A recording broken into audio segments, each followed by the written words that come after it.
Shalom and welcome to another in our series of podcasts from Temple Beth Am, a dynamic center for conservative Judaism in Los Angeles. This is a recording of a Shabbat teaching by Rabbi Rebecca Schatz. Shabbat Shalom again, everyone. For those of you who printed out the source sheet, we are not going to get to every source. I know it was 6 pages long, and that is about 5 pages longer than it should be. But there were many sources that I wanted you to see, and so if you printed it out, you have some Shabbos reading, and if you didn't print it out, that's okay, and you will hear some of those sources here with us this morning. As we do in Beitenu, I will have this be as interactive as possible. It's lucky, I guess, that I have a computer in front of me when normally I don't, because I can see you all much more clearly. But if you have something that you would like to share, please either raise your hand, or if you're able to do so, you can unmute. I do see that Dvorah Kolker is on here, and Dvorah, I just wanted to say to you personally that we were set up to be able to see this beautiful ark behind me, and our sound did not work. So for you and all those who have enjoyed seeing the ark the past few weeks, I'm very sorry that that is not your view currently, but glad that we have this beautiful Torah cover behind me, and glad that I can see you all more clearly. So again, blessings in things that might also be seen as disappointments. So earlier this week in our senior staff meeting, I gave a little drash before we began, and in our senior staff meeting, we were about to discuss whether or not we were going to have services this morning on the field. And having been in a conversation earlier with the LA Department of Public Health, I had a sneaking suspicion that we might not. And I was sad about it, as I mentioned earlier, and it was something that was hard for me to get past, and yet I knew it was the right decision.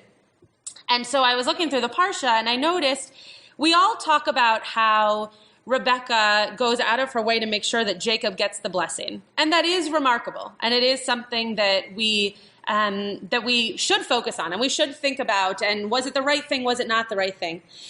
But what's interesting is what happens right before, in that she doesn't even craft for Jacob that he's going to receive the blessing. In fact, she crafts the blessing. She creates the blessing for Jacob in such a way that he believes that he is about to receive a blessing from God.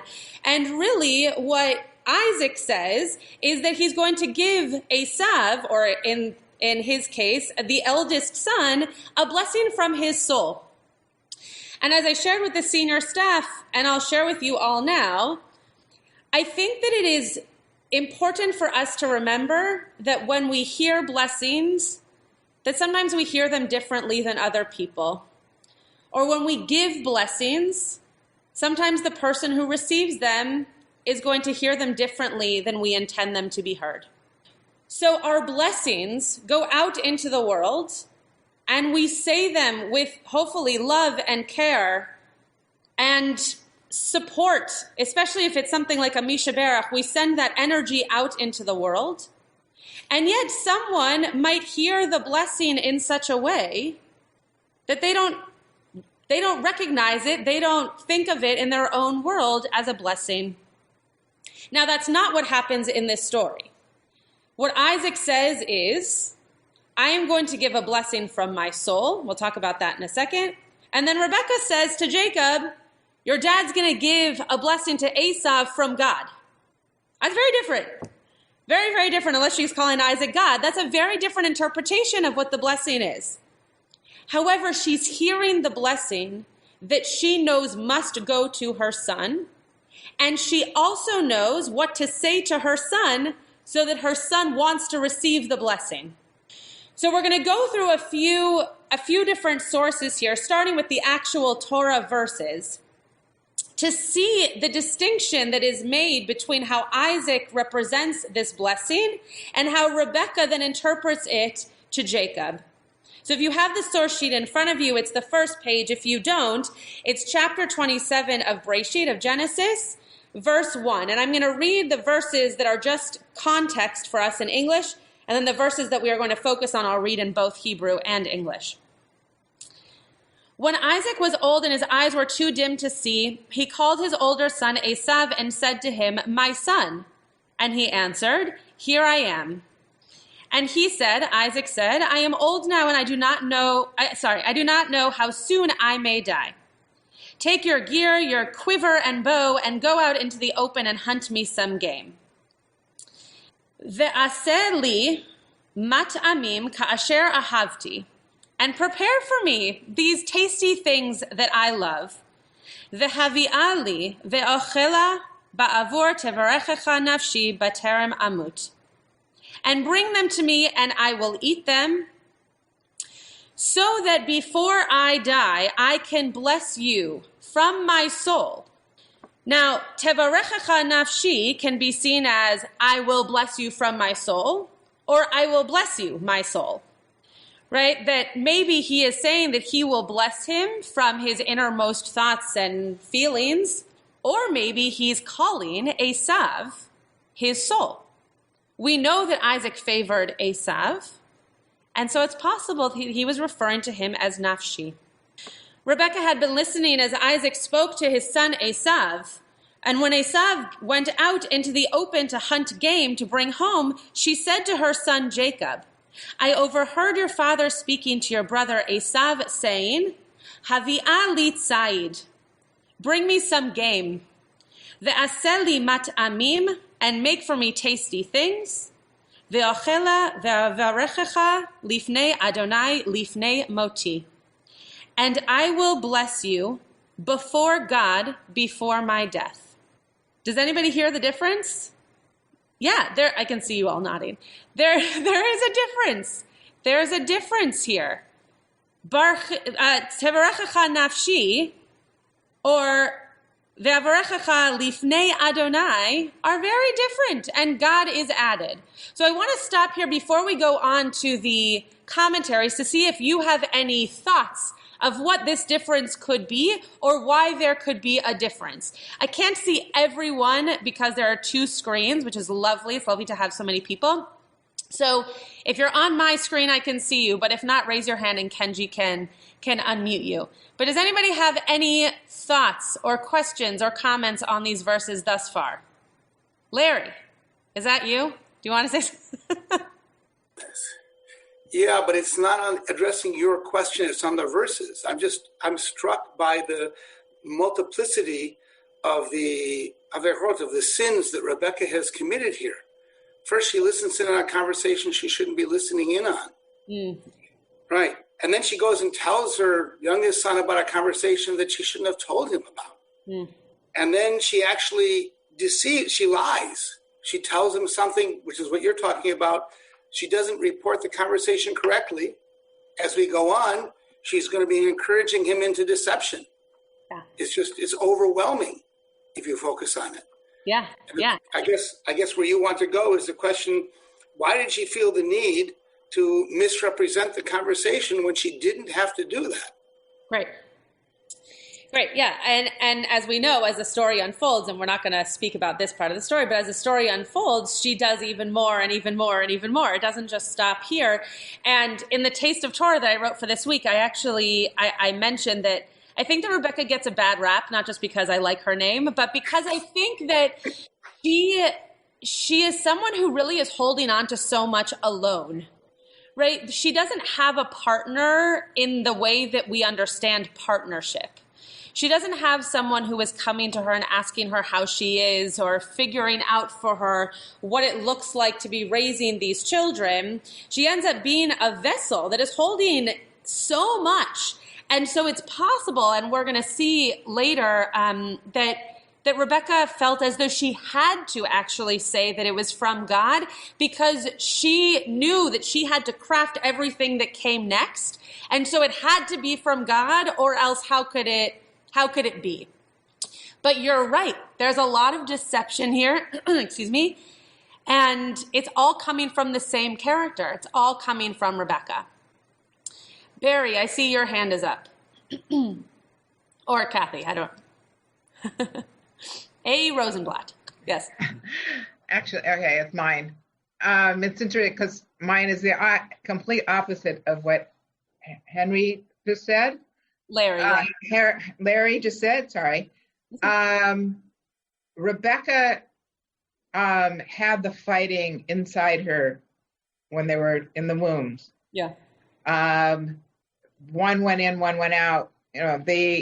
She knows her interaction with God is that she knows that Jacob was supposed to get the blessing. She knows that for her understanding is a blessing comes through the person from God. So it's not that she misinterpreted. She didn't lie. A blessing to her is not from the person, but from God through the person. And all this, what we think of shenanigans of what she's doing, is she can't say to Isaac, you can't give the blessing to Esau, even though he's the firstborn. You have to give it to Jacob. So it's all sort of why she happened to be by the door. Not that she went to go listen to the door. She happened to walk by and then listen. She knew she had to change things around.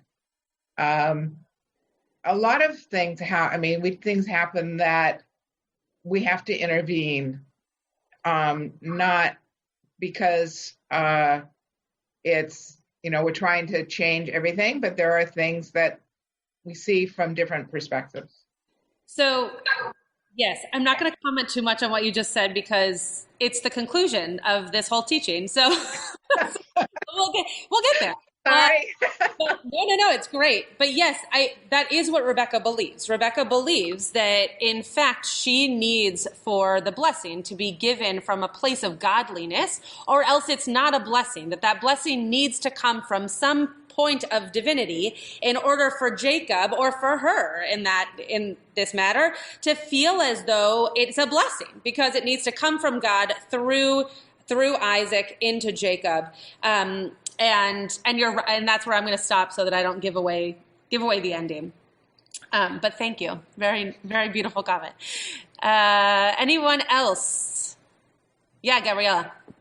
I don't know. Oh yeah, she's under. Yeah, very good. Okay. Yeah, I agree with Kathy, and I just want to add that Rebecca, that Isaac at this was not really himself as he would have been years back. He was incapacitated, and she knew that as the character of Esav, that he wouldn't be the one to give the blessing to. So she maneuvered it so that Yaakov would be, but that was also because, like you say, she was really alone, and she had to figure it out, and she knew what was right. Yeah. And at this point, Yitzhak, he cared about somebody who would bring him good food, and which is what a very elderly person would care about. Who brings me the food, or my. Sure, he's worried about being taken care of in his last few moments, and that's extremely important. And Rebecca is, if I'm understanding you correctly, Rebecca is worried about what comes after that, right? Where the future goes, not just what's happening in the moment, but actually what happens to the people. And maybe she knows something prophetically, maybe she, right? Who knows how she knows, but she has this feeling that things are going to move on in such a way that the blessing needs to be given to Jacob. Okay. Because of time, we're going to move on. I see you, Barry. We're going to move on, and if your comment is still relevant, you'll raise your hand again. So I want us to look for a moment. It's on the third page of your source sheet. If you're holding one in your hand, I want us to look at a few of our commentators, our ancient commentators, before we look at a few of our modern commentators.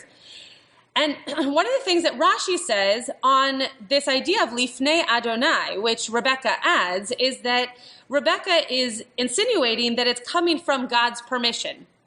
That she actually believes that God will approve of what is done, right? That she is adding God, not because it's going to somehow add to the blessing, but because God will give permission to what Rebecca did. So to Larry's point, all this deceit still has God's kind of support and permission behind it.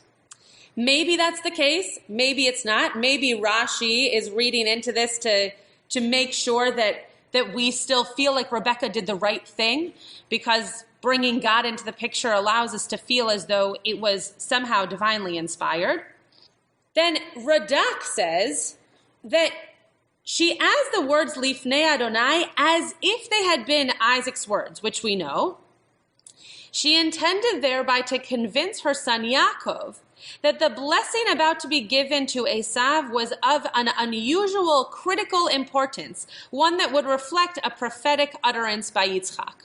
Okay, so that kind of goes to what I said before, which is this idea that if God is somehow mentioned in the bracha, or the desire to get Jacob in the room for the bracha, that he will be more inclined to feel that it is a bracha of substance and of importance than if there was not mention of God, which is how we think about blessings for the most part now, right? If we don't say Baruch Atah Adonai Eloheinu melech haolam, it's hard to call something a blessing, right? We wouldn't necessarily say that singing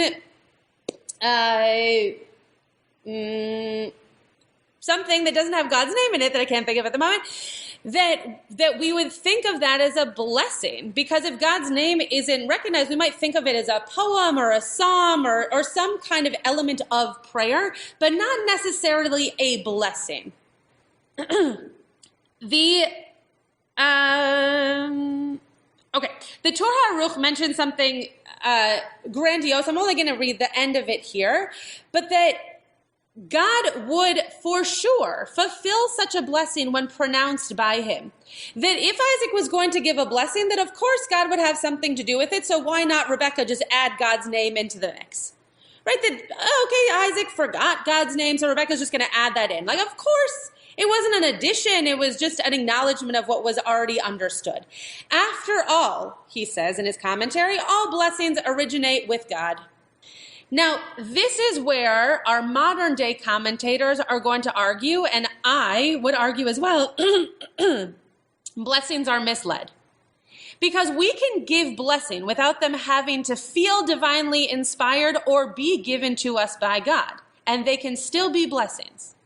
When we think about how we share blessing with people, right, when we wish them well, or when a bar bat mitzvah student is standing in front of us and we give them a blessing, we might not always say God's name, but that blessing is just as meaningful, maybe even more so, because, as Kathy said, it's coming from us. It's coming from our mouths. And therefore, maybe, sure, God somehow inspired us to say those words, but they're coming from us, a person who the person receiving blessing can have relationship with after the blessing is given. Whereas when we say blessings where we infer God's name, we don't always have a way of saying back to God, hey, you didn't listen to that blessing. Or what was your idea when this blessing came to me? Rabbi Abraham Joshua Heschel, who, as we all know, spoke a lot about prayer, says, prayer serves many aims. This is on the second page of your source sheet if you have it. It serves to save the inward life from oblivion. It serves to partake of God's mysterious grace and guidance. Yet ultimately, prayer must not be experienced as an act for the sake of something else. I'm going to read that again. Ultimately, prayer must not be experienced as an act for the sake of something else. We pray in order to pray. Prayer is a perspective from which to behold, from which to respond to the challenges we face. A person in prayer does not seek to impose their will upon God. They seek to impose God's will and mercy upon themselves. Prayer is necessary to make us aware of our failures, our backsliding, our transgressions, and our sins, and I would say also our successes and the things that we are working on. Does anybody have any comments or thoughts based on these commentaries that have led you to think about these verses either differently or brought more thought to your mind on these verses? Brent.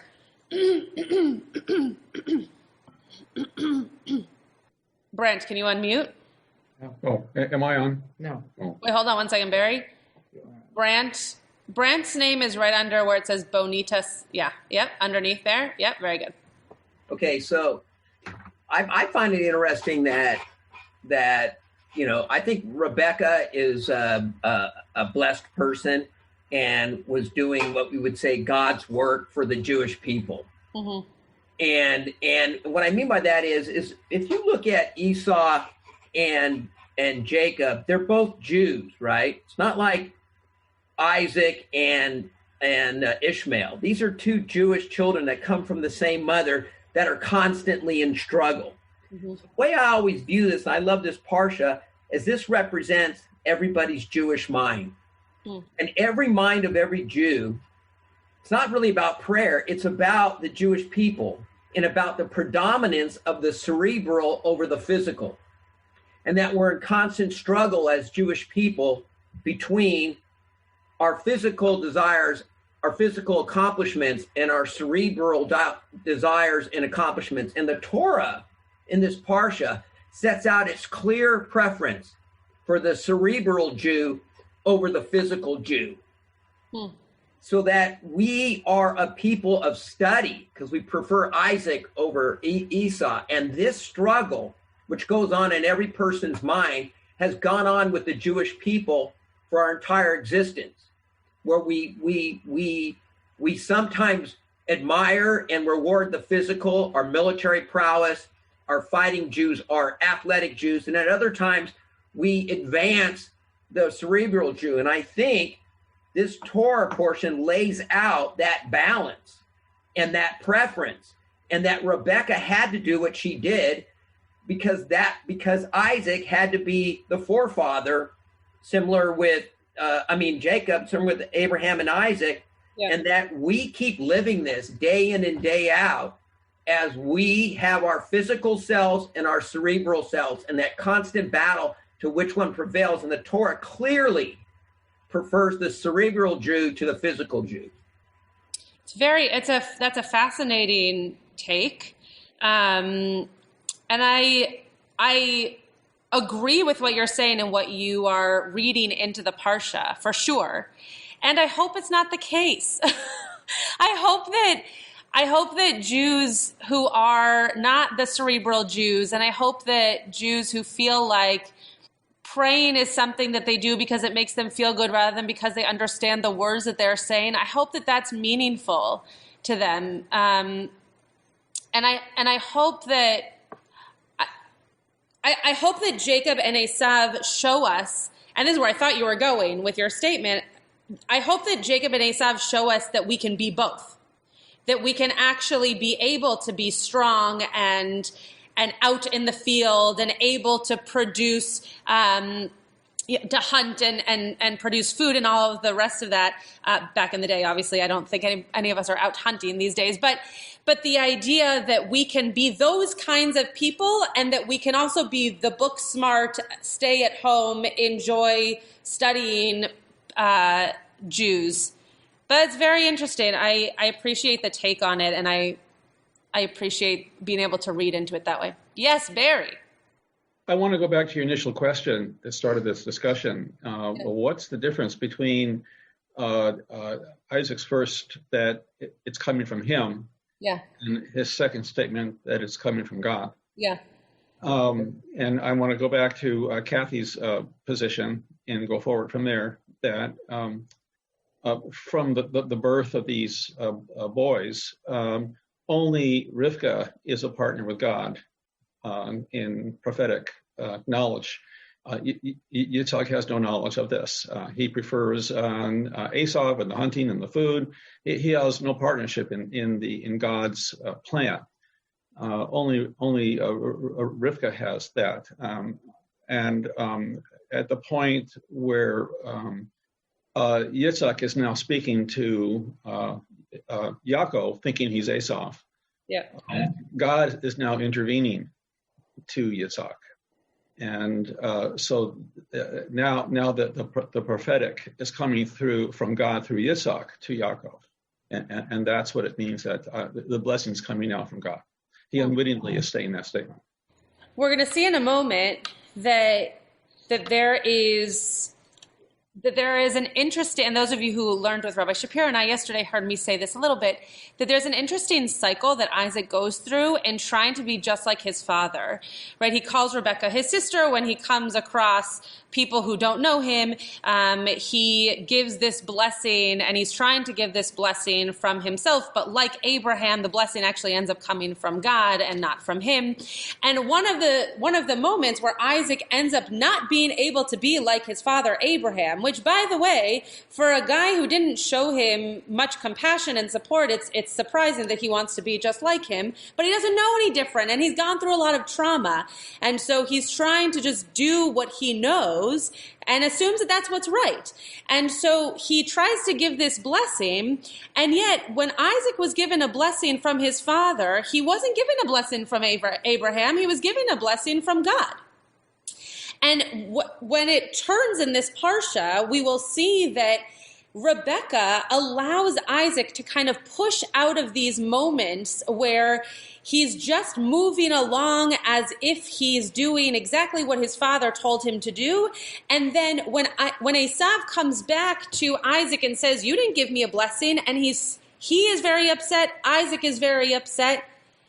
Isaac, for the first moment, and I'm sorry that I don't remember which commentator says this, for the first moment, Isaac realizes, I have to come up with a blessing on my own.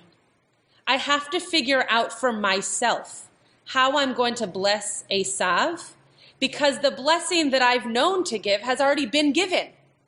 So I need to come up with a blessing, and then he blesses Lavan. So he continues these blessings once kind of, I imagine like his heart cracking open for the first time, that he's now able to utilize God in that way, Barry, that he moves into giving blessing from God for the first time, because now he's out of this journey of just being just like his father. So I want to share one last piece. This was the last 3 pages. I'm not going to read all 3. The last 3 pages of the source sheet. And I'm so sorry that they didn't acknowledge who wrote this. But it's from Congregation Beth El, Keser, Israel. And I happened upon it when I was looking through different commentaries on these different brachot. And it doesn't say who wrote it. Maybe it was their rabbi, I don't know. But it's a beautiful, beautiful, beautiful piece that I only gave you excerpts of, and it still came out to 3 pages. And I'm not going to read it all, but it's a powerful poem. And I'm going to read the beginning and I'm going to read the end. And I want us to think here about how what Rebekah did actually pushed us into understanding blessing today. That what Isaac said was that he was going to give blessing from his soul, which is powerful and meaningful. And when we think about kavanah, we think about blessing from the soul. But ultimately, blessing today is the blessing, like Kathy said at the beginning, is the blessing that we are able to give, feeling God's connection to us, but that comes out of our mouths. If he did not hear the blessing of fruitfulness and dominion that God gives to his father Abraham, where did Isaac learn it? It came with Rebekah.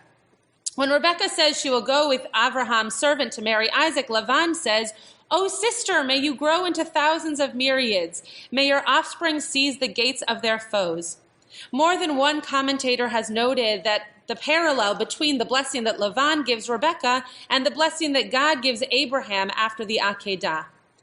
Again, we see the pairing of a blessing of power, of dominion, seize the gates of their foes, with a blessing of fruitfulness, of pru urvu. But what's important here is not just the parallel, but the difference. A blessing that God gave in the extraordinary moment of the Akedah is now being offered not by God, but by a person. And not in the extraordinary moment of the Akedah, but in an ordinary moment of leave-taking, of a sister leaving home to get married. That complex interweaving of multiplication and death is now a blessing uttered by human mouths.